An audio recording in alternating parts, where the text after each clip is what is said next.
సరే, ఈరోజు మనం ఒక అద్భుతమైన ప్రయాణానికి సిద్ధమవుదాం. ఇది అంతరిక్షంలోకి కాదు, మన కాళ్ల కింద ఉన్న ప్రపంచంలోకి. భూమి లోపల దాగి ఉన్న రహస్యాలను ఛేదించడానికి మనం కలిసి ప్రయాణిద్దాం. ఎప్పుడైనా ఆలోచించారా? మనం నిలబడ్డ ఈ నేల కింద కొన్ని వేల కిలోమీటర్ల లోతులో అసలేముంటుందో? ఇది ఒక పెద్ద మిస్టరీ లాంటిది కదా. ఆ మిస్టరీకి సమాధానం వెతకడమే మన ఈరోజు ప్రయాణం. మన గమ్యం భూమి యొక్క కేంద్రకం, అంటే భూమికి గుండెకాయలాంటిది. ఈ ప్రయాణంలో మనం భూమి పొరలని ఒక్కొక్కటిగా దాటుకుంటూ లోపలికి వెళ్తాం. మన ప్రయాణంలో ఇది మొదటి స్టాప్, గుటెన్బర్గ్ డిస్కంటిన్యూటీ. ఇక్కడే మ్యాంటిల్ యొక్క రాతి పొర ముగుస్తుంది. ఒక పూర్తిగా కొత్త ప్రపంచం మొదలవుతుంది. భూకంప తరంగాల వేగం ఇక్కడ అకస్మాత్తుగా పడిపోతుంది. అదే మనకు సంకేతం, మనం వేరే లోకంలోకి అడుగు పెడుతున్నామని. ఇప్పుడు మనం భూమి యొక్క బయటి కేంద్రకంలోకి వచ్చేశాం. దీన్ని ఎలా ఊహించుకోవాలంటే, ఒక అంతులేని నిరంతరం మరుగుతున్న ఇనుప సముద్రంలా అన్నమాట. చూడండి, మనమిప్పుడు 2900 కిలోమీటర్ల లోతులో ఉన్నాం. ఇక్కడ నుంచి 5100 కిలోమీటర్ల వరకు ఇదే ఉంటుంది. ఇది పూర్తిగా లిక్విడ్ రూపంలో ఉన్న ఇనుము, నికెల్ మిశ్రమం. ఇక్కడ జరిగే అల్లకల్లోలమైన కదలికలే మన గ్రహం యొక్క భవిష్యత్తును డిసైడ్ చేస్తాయి. ఈ టెంపరేచర్ చూడండి, 5000 డిగ్రీల సెల్సియస్. అంటే మన సూర్యుడు ఉపరితలం ఎంత వేడిగా ఉంటుందో అంత వేడన్నమాట. ఇంత భయంకరమైన వేడివల్లే ఇక్కడ లోహాలు కూడా నీళ్లలా ప్రవహిస్తూ ఉంటాయి. అయితే ఈ ద్రవ బయటి కేంద్రకం కేవలం వేడిగా ఉండటమే కాదు, మన గ్రహానికి ఒక రక్షణ కవచంలా కూడా పనిచేస్తుంది. అవును, దీని కదలిక వల్లే మన భూమి మీద జీవం ఉంది. అదెలాగో చూద్దాం.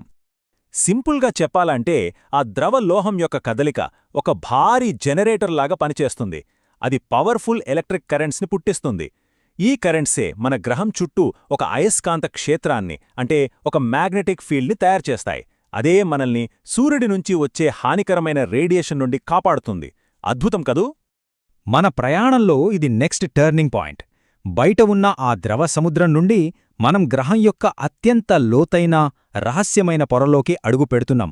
ఇక్కడే భూకంప తరంగాల వేగం మళ్లీ అమాంతం పెరుగుతుంది. ఇప్పుడు మనం గ్రహం యొక్క గుండెకాయలాంటి లోపలి కేంద్రకంలోకి వచ్చాం. ఇక్కడే అసలు ట్విస్ట్ ఉంది. ఇది బయటి కేంద్రకం కంటే కూడా వేడిగా ఉంటుంది, కాని ఇది లిక్విడ్ కాదు, సాలిడ్, అంటే ఘనరూపంలో ఉంది. అదెలా సాధ్యం? దానికి సమాధానం ఈ నంబర్లో ఉంది, 360 గిగాపాస్కల్స్. ఇది మనం ఊహకు కూడా అందని ప్రెషర్. మన భూమి మీద మనం ఫీలయ్యే ప్రెషర్కి ఇది దాదాపు 36 లక్షల రెట్లు ఎక్కువ. ఈ విపరీతమైన ఒత్తిడి వల్లే ఎంత వేడి ఉన్నా ఇక్కడి ఇనుప అణువులు కదలలేక గట్టిగా ఒకదానికొకటి అతుక్కుపోయి ఘనరూపంలో ఉంటాయి. చూశారుగా, ఈ రెండు కేంద్రకాల మధ్య ఎంత తేడా ఉందో. ఒకటి కదులుతున్న ద్రవసముద్రమైతే మరొకటి స్థిరంగా ఉన్న ఘనమైన గోళం. లోపలి కేంద్రకం అత్యంత వేడిగా, మరింత సాంద్రంగా ఉన్నప్పటికీ దానిపై ఉన్న అపారమైన పీడనమే దాన్ని గట్టిగా ఉంచుతోంది. ఇంతవరకు మనం ఒక అద్భుతమైన ప్రయాణం చేశాం. కాని ఈ కథలో అత్యంత ఆశ్చర్యకరమైన విషయమేంటంటే, ఈ సమాచారమంతా మనకు ఎలా తెలిసింది అనేది. అవును, మీరు విన్నది నిజమే. ఇప్పటివరకు మనం చర్చించుకున్నప్పటికీ ఎవరూ భూమి కేంద్రం నుంచి ఒక్క నమూనాను కూడా బయటకు తీసుకురాలేదు. భూకంపాలు వచ్చినప్పుడు గ్రహం గుండా ప్రయాణించే సెసిమిక్ వేవ్స్ని, అంటే భూకంప తరంగాలను స్టడీ చేయడం ద్వారా మాత్రమే మనకు ఈ విషయాలన్నీ తెలుసు.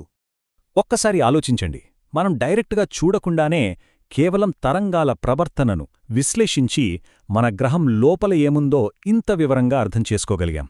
సైన్స్ యొక్క అద్భుతమైన శక్తి ఇదే. మన ప్రపంచంలో ఇంకా మనకు తెలియని ఎన్నో రహస్యాలు మిగిలి ఉన్నాయి. వాటి గురించి ఆలోచిస్తూ ఉండండి.